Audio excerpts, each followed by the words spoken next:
Es un verdadero placer dar la bienvenida al doctor Julio Roldán, un apasionado sociólogo y doctor en filosofía, graduado por la Universidad de Bremen, Alemania. Fue docente de varias universidades en el Perú y en Alemania. Ha publicado trabajos de investigación de carácter histórico, político y filosófico, como Perú, mito y realidad, Gonzalo, el mito, Vargas Llosa, entre el mito y la realidad, entre otros. Sus obras reflejan su compromiso con el conocimiento y la reflexión crítica. Hoy nos presentará la conferencia China, el nuevo centro de la civilización. En su conferencia, el doctor Roldán nos llevará a un viaje fascinante para explorar cómo China está redefiniendo su papel en el mundo y si realmente se está convirtiendo en el nuevo centro de la civilización. Con ustedes, el doctor Julio Roldán.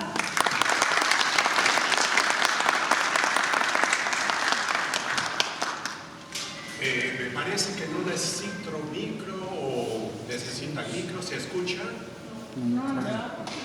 Es que ahí está. Te paso. Ahora sí.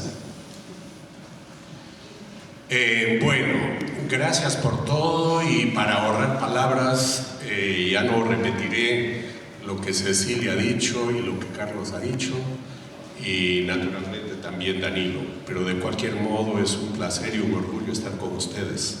Gracias por su presencia y seguramente vamos a desarrollar un diálogo bastante fructífero desde las distintas perspectivas que nosotros manejamos. Ustedes están más dedicados a la literatura, ese es su campo, el mundo del quechua, de Susan. Yo voy por el otro lado, llego a lo mismo en última instancia, pero por el lado de la sociología en principio y fundamentalmente de la filosofía.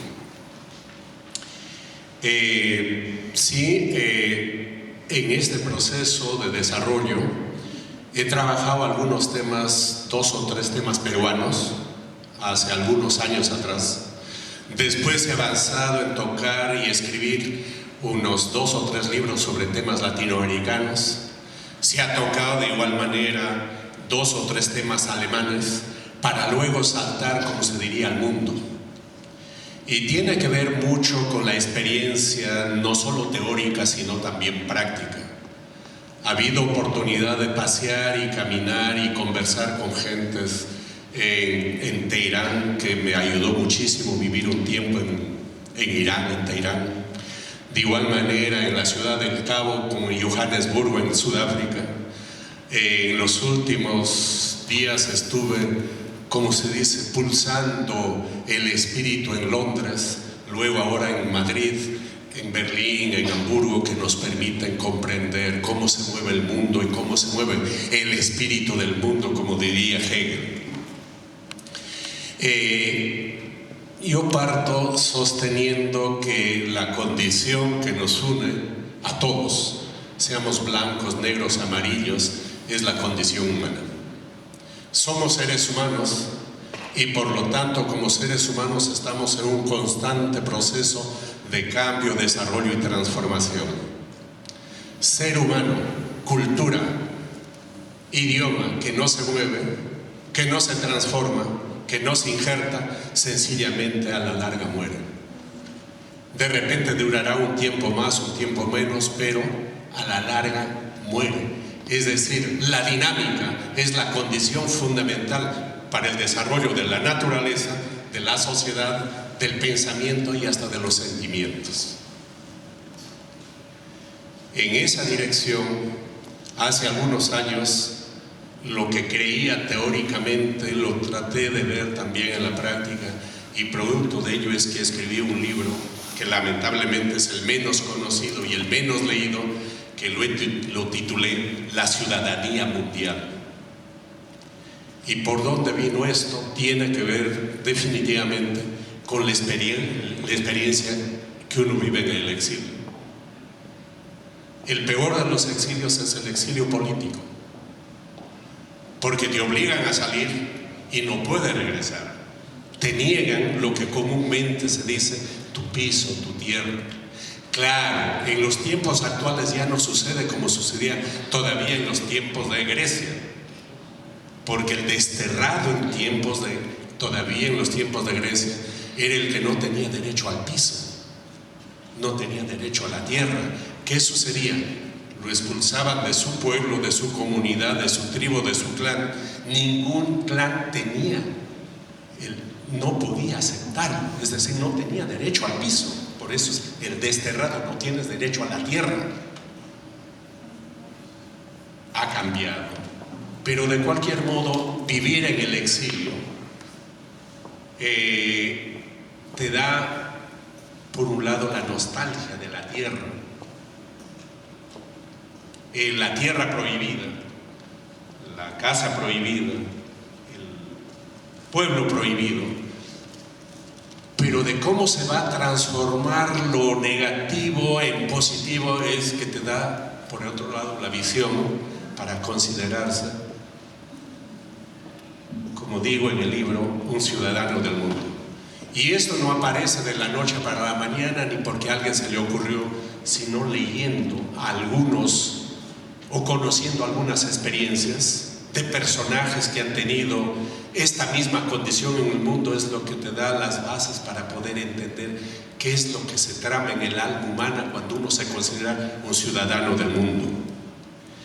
Hay algunas anécdotas. En mi caso, el primero que me inspiró con claridad fue Diógenes. Cuando Diógenes está junto a su perro sentado en una calle, se acercan unos muchachos y le preguntan: Diógenes, ¿de dónde eres? Y Diógenes dice: no soy de Corinto, no soy de Atenas, soy un ciudadano del mundo. Claro, entendamos que el mundo era muy pequeño en ese entonces. Ha habido muchos personajes, como Schiller, como el mismo Thomas Mann, y termino esta parte diciendo como Charles Chaplin. Sabemos que él era inglés, pero hizo toda su carrera en Estados Unidos, en Hollywood.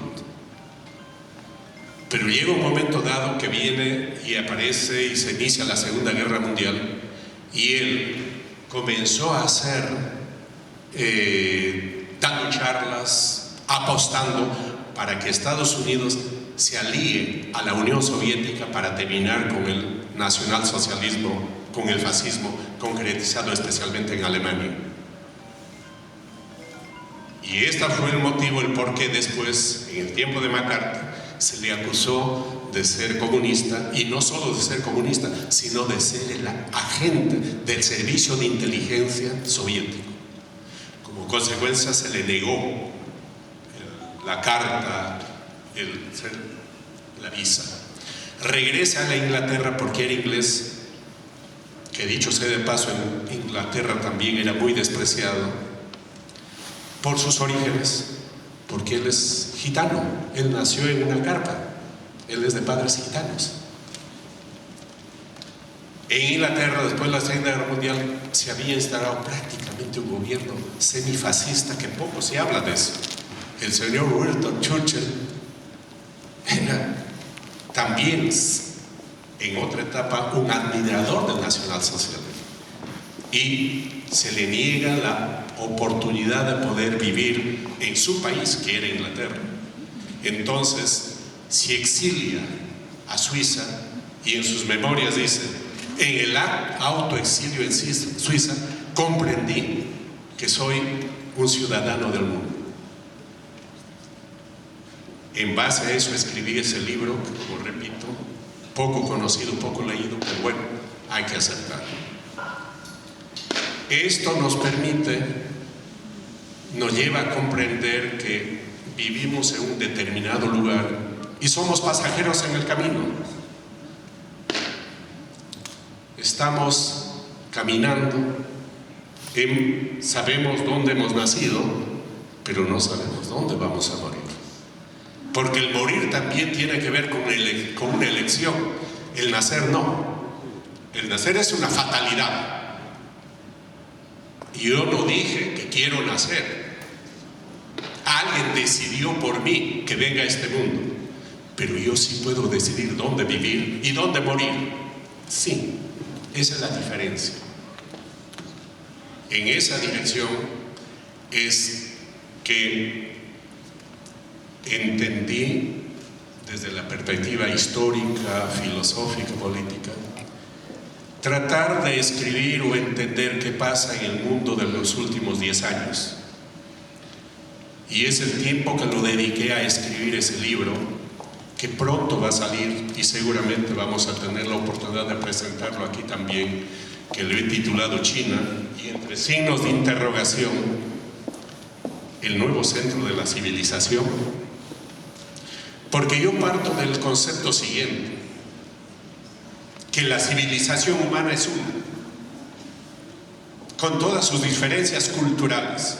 Sí, hay muchas diferencias culturales, hay muchas diferencias étnicas, religiosas, todo lo que se quiera, pero la condición humana es una. ¿Y cuál es la condición fundamental para decir que somos seres humanos? Es que todo ser, para poder vivir y desarrollarse, tiene que alimentarse. Si no nos alimentamos, sencillamente perecemos. Por lo tanto, la condición para poder desarrollarse, vivir y sobrevivir es alimentarse. Y para alimentarse recurrimos ¿a qué? Al concepto de trabajo. El concepto fundamental es el concepto de trabajo. Sea el trabajo manual, sea el trabajo intelectual, sea de la manera que fuera, pero el concepto de trabajo. África ha dado al mundo la humanidad. La humanidad viene de África. Por eso los primeros hindúes, los primeros chinos o los primeros neandertales que vivieron acá en Europa fueron negros. Y eso tiene que ver con la genética, tiene que ver con la alimentación, tiene que ver con el trabajo y tiene que ver con el clima. No hay más. Son 4 condiciones. ¿Y dónde avanza la humanidad desde África? En distintas direcciones. Por eso tenemos las distintas culturas, los distintos idiomas, las distintas modos de evolución. Y en la dirección que nosotros nos interesa en este caso, la civilización aparece entre India, China y Mongolia. Y cuando hablamos de civilización, estamos hablando de 2 conceptos, de ciudad y estado. Donde hay ciudad, va a haber estado, consecuencia de un largo proceso de desarrollo. No es que el estado aparece de la noche a la mañana, tiene que ver con la evolución de cazadores, pescadores, recolectores, la división entre hombres y mujeres, la revolución neolítica, etcétera, etcétera. Aparece el estado, pero siempre ligado a una ciudad. O la ciudad, están hermanados la ciudad y el estado. Y eso es lo que aparece en la historia de la humanidad, hasta donde conocemos. Es posible que las investigaciones posteriores demuestren algo diferente, pero hasta donde conocemos, aparece en esta zona del planeta Tierra. Por eso hablamos de que la civilización madre es la civilización entre China y Mongolia, que aparece en esa zona del planeta. Llevan sobre sus hombros, lo que decía Hegel, la carga histórica, el peso histórico de ser la civilización madre. Por eso es un pueblo muy antiguo y donde se han dado los mayores descubrimientos e inventos de la humanidad.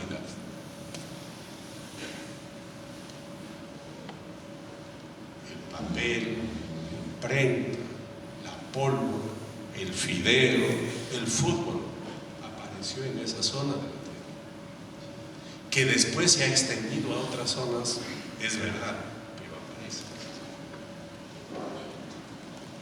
Consecuentemente, el desarrollo que ha tenido en estos, digamos, como civilización, 3000 últimos años, ha sembrado en todo el mundo algunas de sus grandes descubrimientos y creaciones. Y algo que lo ha servido para transportar y desarrollarse ha sido lo que los chinos llaman la ruta del caballo y el té. Mientras que en Occidente, especialmente la aristocracia romana, lo llamó la ruta de la seda. Pero eso es creación europea, creación de la aristocracia romana, porque las mujeres romanas, de la aristocracia romana del tiempo del Imperio Romano, fueron las que vestían con seda y utilizaban también los utensilios de arcilla.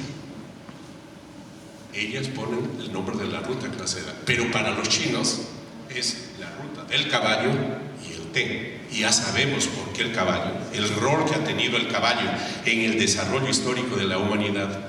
Hasta hoy a los autos todavía les llaman, tienes fuerza de no sé de cuántos caballos. Tiene que ver con eso. Y la ruta del té, porque transportaban principalmente té. Y intentamos cómo desde Cantón llegaban los productos hasta Londres. En esa ruta llamada de la seda, lógicamente nosotros pensamos, había una teara que partía de Cantón y llegaba hasta Londres. No, avanzaban 20, 30, 40, 50 kilómetros, hacían el trueque, el cambio, y avanzaban unos en una dirección y otros en otra dirección, y así llegaban los productos hasta Londres, claro, pasando por Barcelona y otras ciudades, naturalmente.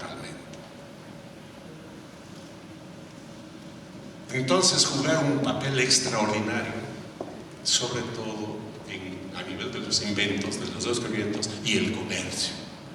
Pero cuando viene el problema de China, a partir de los fines del 17 y comienzos del 18, que no entraron en un punto, y acá coinciden todos los especialistas, no lograron hacer la revolución industrial que se dio en Europa y especialmente en los Países Bajos y en Inglaterra.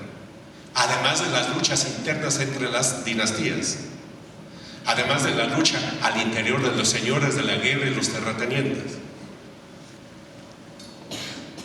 Y a esto hay que ligar el papel concretamente ya del colonialismo, especialmente inglés. El imperialismo inglés, el colonialismo inglés, no solo controló China, India, sino China, y prácticamente lo sentenció a vivir casi 200 años arrastrándose a través de el opio. Fue un arma poderosísima que inventaron e introducieron los ingleses, trayendo el opio de Ceilán y de India, introducir a China.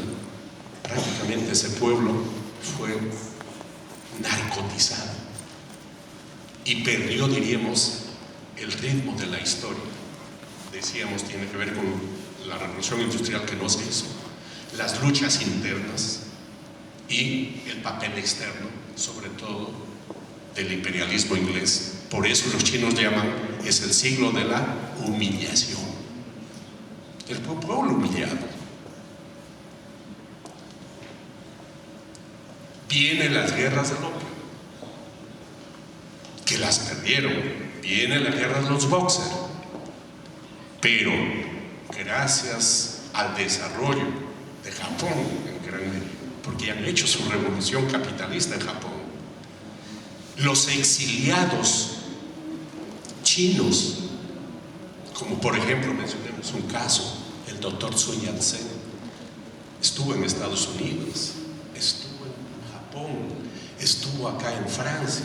Es decir, él recogió todo el conocimiento porque las condiciones en China ya estaban dadas para el cambio. Es decir, esa sociedad ya no resistía más las clases dominantes expresadas en la última dinastía ya no daba para más.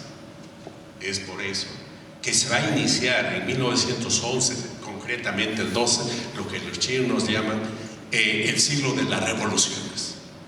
El gran papel jugado por Sun Yat-sen como individuo, pero es que había ya una clase interesada en cambiar las condiciones internas y externas de China.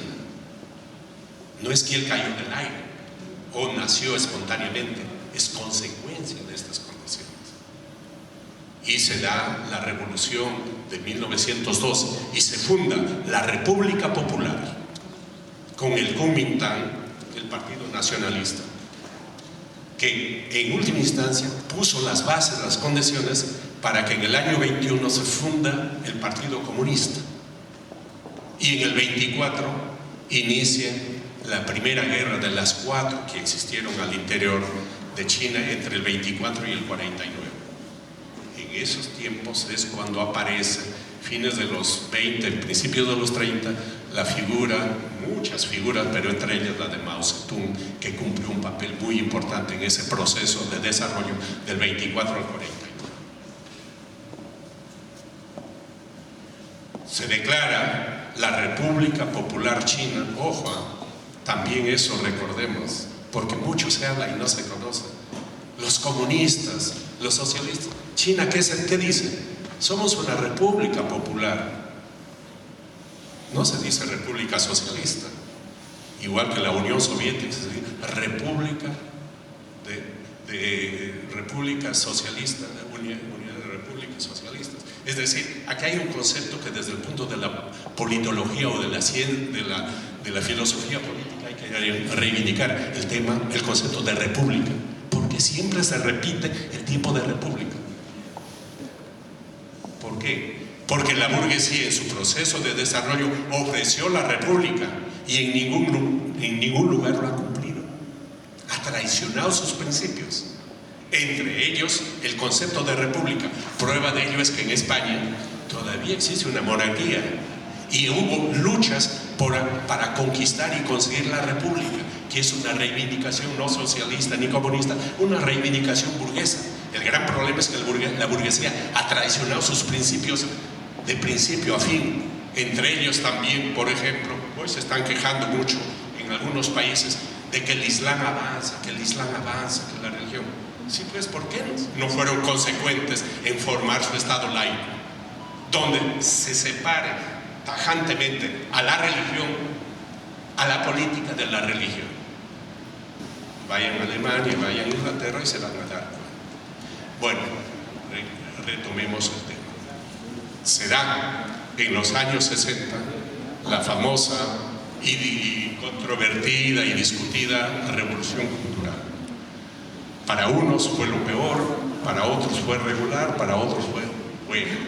No es el momento de tocar, de analizar qué significó eso, pero fue un intento que los trotskistas dicen, nosotros hemos sido, el Trotsky fue el ideólogo cuando habla de la revolución permanente, pero ese es un concepto que viene ya de Marx, que habría que analizarlo, como repito, no es el momento. Sucede que en los últimos 40, 50 años, China tiene una ventaja. El partido, el gobierno y el ejército y el Estado son una trenza, están juntos. Por lo tanto, ellos tienen, con la carga histórica que tienen, con el conocimiento que tienen, con la paciencia oriental, ellos saben hacia dónde van y ellos tienen planes a corto, a mediano y a largo plazo. En estos últimos, a partir del 2006, notan claramente que tienen a mediano plazo lo que se llama hoy la segunda ruta de la seda. Y es un proyecto, un plan que descansa sobre todo en el plano económico. Tiene que ver con la infraestructura, con el comercio, con los préstamos, principalmente. Y claro, ellos saben, porque a nivel económico han logrado tener un desarrollo que ha superado definitivamente a todo Occidente, en masa incluso, por no hablar del plano tecnológico. Porque, como repito, esos tres, esa trenza, guiados por lo que ellos llaman Partido Comunista, dicen, tienen su plan a mediano plazo. Y en ese plan de mediano plazo hay que entender qué pasa en Europa, qué pasa en América Latina, qué pasa en la zona de África y en la zona de Asia. ¿Por qué? Porque el trabajo permanente, sostenido que tienen los chinos, ya no se le puede disputar. Estados Unidos no tiene plan, no tiene proyecto. Occidente, Europa, Estados Unidos no tienen ese plan a mediano, a corto, a mediano o a largo plazo que sí tienen los chinos. A la larga, cumplido su proyecto a nivel económico, pero no solo se van a quedar en el plano económico, sino que tienen que avanzar en el plano diplomático, político, militar y cultural. Por eso, en el discurso que celebra, recuerda, un siglo de la fundación del Partido Comunista, está en el número 4 de las obras escogidas de Xi Jinping. Pronunció el año 2021. Claramente en esas 6 páginas está delineado, sintetizado el plan a nivel económico, que tiene que ver concretamente la segunda ruta de la seda, y el plan de carácter más largo, a largo aliento, que pasa por ser una potencia no solo económica, tecnológica, sino diplomática, política, militar y cultural. Porque ellos saben perfectamente que si queremos ser el nuevo centro, que regrese la humanidad a su centro originario después de 3000 años, tenemos que cumplir con estas premisas. Se recuerda que el imperio más grande que existió en la humanidad, el imperio continuo, fue el imperio mongol. Se extendió desde Japón hasta Hungría. Duró 250 años. En la historia, 250 años no es nada. Es un abrir y cerrar de ojos. ¿Qué sucede? ¿Qué quedó del imperio mongol? ¿Qué queda del imperio mongol? ¿Qué tenemos del imperio mongol? Los mitos, las leyendas que nos ha hecho llegar, sobre todo Marco Polo. ¿Por qué? Porque fue un imperio militar. Por lo tanto, no queda casi nada. Distinta es la historia que nos pinta, nos enseña el imperio romano, que no solo fue un imperio militar, fue no solo un imperio político, fue un imperio diplomático, fue un imperio cultural. Prueba de ello es que nosotros estamos hablando ahorita una lengua latina. Incluso los que estudian derecho todavía, después de 2500 años, siguen estudiando derecho romano, por hablar de 2 temas. Y los chinos saben perfectamente esto. Saben perfectamente que ellos, para ser y convertirse en el nuevo, después de 3000 años, en el centro de la civilización, tienen que cumplir con esas premisas. ¿Qué va a pasar con Europa, Occidente? ¿Van a desaparecer? No van a desaparecer, solo que ya no van a ser el centro. Ya no van a ser los que orientan la vida económica, política, social, cultural, como lo han venido haciendo hasta hoy. Porque nos guste o no, quien impone todavía las reglas es el mundo occidental, especialmente los Estados Unidos. En el mundo, ¿cuál es la bebida que predomina? Coca y Pepsi. La comida que predomina en el mundo, la comida chatarra. McDonald's. A nivel de la ropa, tenemos Nike, tenemos Levi's, y el conocimiento no se nos viene todavía, o la influencia, a través del idioma inglés. La música, inglés. El cine. Por eso son poderosos. Y eso va a demorar unos 100, va a durar 200, 300 años, si vemos los procesos en esa dirección. Sé que me queda muy poco tiempo. En unos 2 o 3 minutos trataré de resumir cuál es la actitud de Occidente y especialmente de Estados Unidos ante China. Lo ha dicho Obama, lo ha dicho Trump. Nuestro enemigo es China. Efectivamente, su enemigo a mediano y a largo plazo es China. Lo demás son juegos de ajedrez. Están moviendo los peones. No, el tema es China. Hay una discusión al interior de los teóricos norteamericanos, porque los que dan la cara son estos, los Trump, los Obama, los Clinton. Ellos dan la cara. Los que deciden es el poder económico y el poder militar, que están asesorados, orientados por los teóricos que nos hacen llegar sus conocimientos. Unos dicen, hay que terminar con China ya. Evitemos que China tome mayor peso en el mundo. ¿Por qué? Porque nos va a desaparecer. Para esto hay que orientarnos por la experiencia de la guerra del Peloponeso. El famoso libro que nos llega a nosotros, el libro de Tucídides, que es el primer libro en la historia. ¿Qué dice? ¿Qué nos enseña? Que existía en ese entonces un pequeño imperio en esa zona del Peloponeso, que era Esparta. Era el poder grande, poderoso en la zona, del mundo, como se hablaba en ese entonces. Bien, ellos veían que había otro poder de la otra liga que crecía y tenía su fuerte expresión en Atenas. Hay que hacer una guerra preventiva. Antes que Atenas crezca lo suficiente y nos derrote, nosotros hay que atacarlos. Lo atacaron y ganaron. Fue el triunfo de los espartanos, que después vino Alejandro el Grande y Macedonia, el imperio macedonio. Esa es otra historia.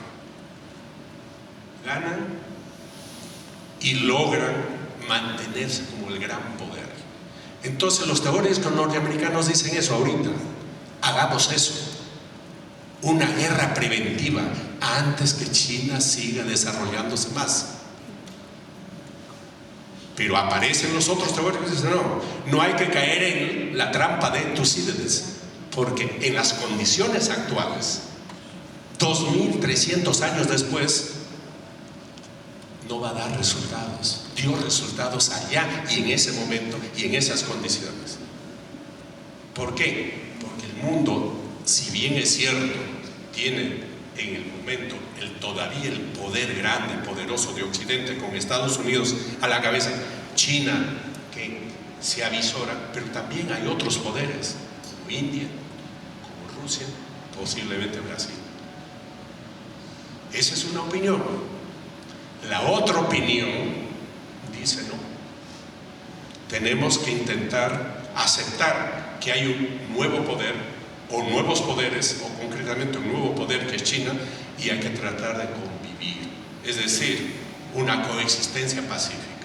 Nosotros tenemos poder y armas nucleares, ellos tienen poder y armas nucleares, por lo tanto, nos vamos a disuadir mutuamente. Lógicamente, la discusión está ahí. Estas guerritas que estamos viendo, la de Ucrania, esas son parte de esta lucha de fondo, del tema grande, del tema gordo, como dirían los españoles, que tiene que ver en este cuadrante general del enfrentamiento en un poder que decae, Occidente y Estados Unidos a la cabeza, y por otro lado el poder que emerge, que es China. Nosotros estamos en el medio. ¿Qué vemos? ¿Cómo lo planteamos? ¿Cómo lo entendemos? Eso lo desarrollaremos en una próxima oportunidad cuando presentemos el libro, seguramente en este espacio. Gracias.